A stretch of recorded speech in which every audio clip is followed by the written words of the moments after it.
Hi friends, welcome to Arhaaths. இந்த வீடியோவில் நாம் சுவையான பலாப்பழம் பணியாரம் எப்படி பண்ணுறதுன்னு பார்க்கலாம். வாங்க வீடியோக்குள்ளே போகலாம். பலாப்பழம் பணியாரம் பண்ணுறதுக்கு தேவையான பொருட்கள் என்னெல்லாம்னு பார்த்துடலாம். இன்றைக்கி நான் 4 பலாப்பழ சொலையை குட்டி குட்டியாக கட் பண்ணி வச்சுருக்கேன். அப்புறமா இந்த டம்ளருக்கு 3/4 டம்ளர் இட்லி அரிசி எடுத்திருக்கேன். 2 டேபிள் ஸ்பூன் உருட்டு உளுந்து, அதே டம்ளருக்கு 1/2 டம்ளர் கருப்பட்டி, 1/4 டீஸ்பூன் வெந்தயம், ஒரு சின்ன துண்டு சுக்கை இடித்து வச்சுருக்கேன், 2 ஏலக்காய், ஒரு பிஞ்ச் உப்பு. அரிசி, உளுந்து, வெந்தயம் மூணையும் ஒரு 2 மணி நேரம் தண்ணியில் ஊற வச்சு மிக்சியில் ஃபைன் பேஸ்ட்டாக அரைச்சி ஒரு 8 மணி நேரம் இதை புளிக்க வச்சிடலாம். அரிசி, உளுந்து, வெந்தய மாவு இப்போ 8 மணி நேரம் புளிச்சிருச்சு. நம்ம எடுத்து வச்ச பலாப்பழம், ஏலக்காய், சுக்கு மூணையும் இப்போ மிக்சியில் போட்டு நம்ம ஃபைன் பேஸ்ட்டாக அரைச்சிக்கலாம். பலாப்பழம், சுக்கு, ஏலக்காய் எல்லாத்தையும் நம்ம இதில் அரைச்சி போட்டாச்சு. இப்போ கருப்பட்டியை பாகு காய்ச்சி ஊற்றிடலாம்.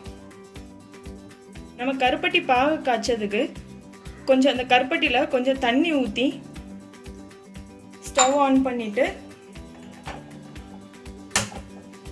இந்த கருப்பட்டி நல்லா கரையிறதுக்கு வரைக்கும் நம்ம வெயிட் பண்ணால் போதும். நம்ம ஏன் இப்படி பாகு காய்ச்சிறோம் அப்படின்னா கருப்பட்டியில் கொஞ்சம் அழுக்கு இருக்கும். இப்படி நம்ம காய்ச்சிட்டு அதை வடிகட்டி அதை நம்ம செப்பரேட் பண்ணிடலாம். இப்போ இந்த பாகை நம்ம ஃபில்டர் பண்ணி ஊற்றிக்கலாம்.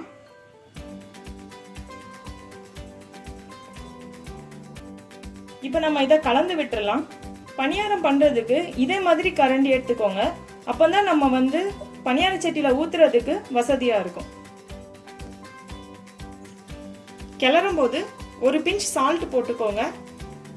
இது நமக்கு பணியார டேஸ்ட்டை என்ஹான்ஸ் பண்ணி கொடுக்கும். மாவு ரெடி ஆயிடுச்சு. இப்போ நம்ம பணியாரம் பண்ண ஸ்டார்ட் பண்ணிடலாம். இப்போ பணியார சட்டியில் கொஞ்சம் கொஞ்சம் நெய் ஊற்றிக்கலாம்.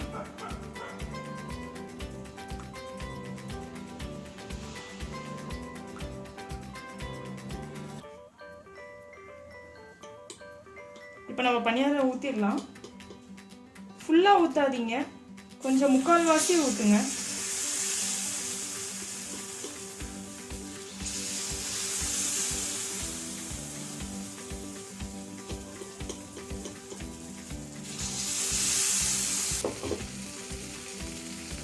அடுப்பை மீடியம் ஃப்ளேம்லேயே வச்சுக்கோங்க.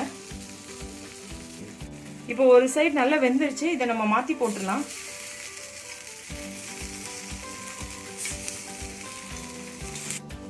இப்போ 2 சைடும் நல்லா வெந்துருச்சு. நம்ம இதை எடுத்துடலாம்.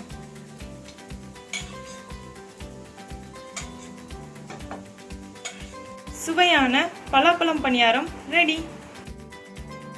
For full English recipe, please follow our Arhaaths blog. Link is given in the below description. For more videos, please continue watching Arhaaths.